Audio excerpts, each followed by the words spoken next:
Here's something that might shock you. The average American wastes over $1,000 every single month without even realizing it. $1,000, that's not pocket change. That's a vacation, that's an extra debt payment, that's an investment that could grow into tens of thousands of dollars over time. And the crazy part, that money doesn't vanish in one big splurge. It leaks out in dozens of tiny decisions. A coffee here, a takeout there, swiping of your card for something you want but don't really need. And over time, these leaks create a flood, and it's drowning millions of people financially. Now, let me ask you, have you ever checked your bank account at the end of the month and thought, wait, I know I got paid, but where did it all go? That moment of panic, that sinking feeling? Yeah, that's not just you. Unfortunately, a lot of surveys show that over 60% of Americans live paycheck to paycheck. And this includes people making six figures. And here's the harsh truth. It's not always because we don't make enough money. A lot of the time, it's because we're making the wrong moves with the money that we already have.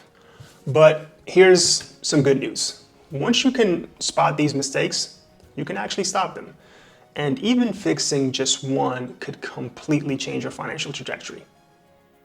So in today's video, I'm breaking down the biggest money mistakes that keep average people broke.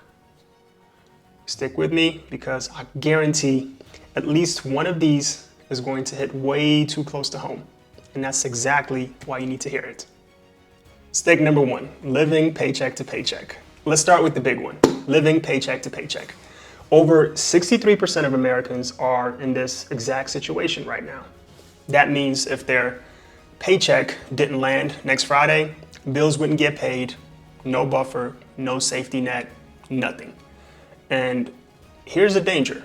When you're in this cycle, even the smallest emergency can wreck your finances. A car repair, a surprise medical bill, even a late fee because you missed a payment. Suddenly, you're using credit cards to survive and debt starts to pile up.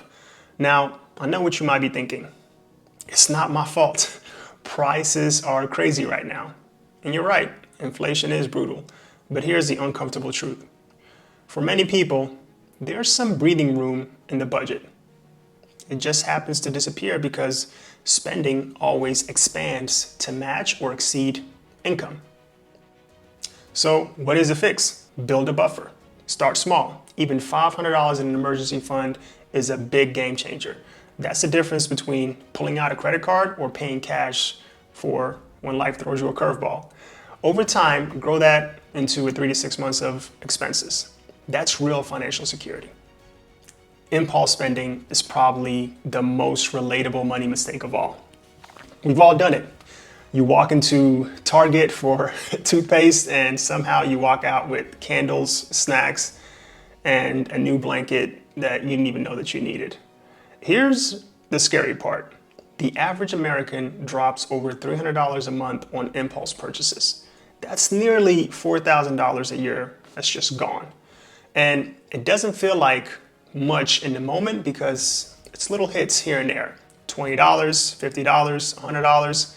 But when we zoom out, $4,000 invested over 10 years with average returns, that's about $60,000. That's the real cost of those impulse buys. And marketers know exactly how to trigger it. Flash sales, countdown timers, only 2 left in stock banners. It's all designed to bypass logic and make you spend. So what's the fix? Create a 24-hour rule. Anytime you feel the urge to buy something that's not essential, wait at least 1 day. If you still want it tomorrow, then consider it. You would be amazed how many of those must-haves suddenly don't matter at all. Mistake number 3, ignoring debt. Here's one that quietly eats people alive, ignoring debt, especially credit card debt. The average credit card APR right now is over 20%. That means if you owe $5,000 and just make the minimum payments, it could take you multiple years to pay this off. You'll end up paying back double, if not triple, what you actually borrowed. And I get why people ignore it. It feels overwhelming. But here's the reality. Debt doesn't sit still. It grows. The longer you avoid it, the worse it gets. So what's the fix? Face it head on. Write down every balance in every interest rate. Then use either the avalanche method, which is tackling the highest interest rate first, or the snowball method, which is what I actually prefer, which is paying off the smallest debt first to start to build momentum. Even paying just an extra $100 a month on your debt can shave years off your payoff timeline and save you thousands of dollars in interest. That's like giving yourself a raise without asking your manager for one. Mistake number 4, not saving or investing early. This one hurts because it's all about lost time. Most people don't save or invest when they're young because they think, I don't have enough to make it really matter at this point. But the truth is, every tiny amount matters if you start early. And here's just a quick math.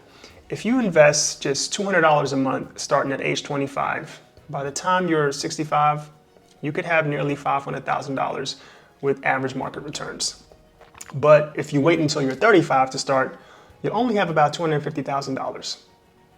Same $200, half the results. Now, why is this? That's because you lost 10 years of compound growth. Time is your superpower. Every year you wait, you're stealing from your future self. So don't think you need thousands to start. Start with $50, start with $20.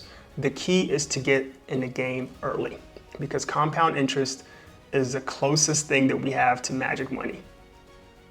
Mistake number 5, lifestyle creep. Lifestyle creep is sneaky. You get a raise, you should be ahead, but somehow you're not.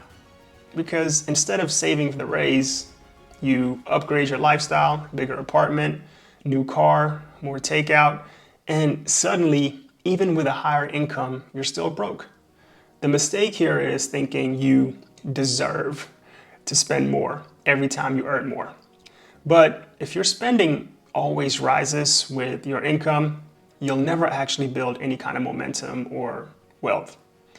And the wealthy don't just make more money, they keep more of the money that they actually make. That's the difference.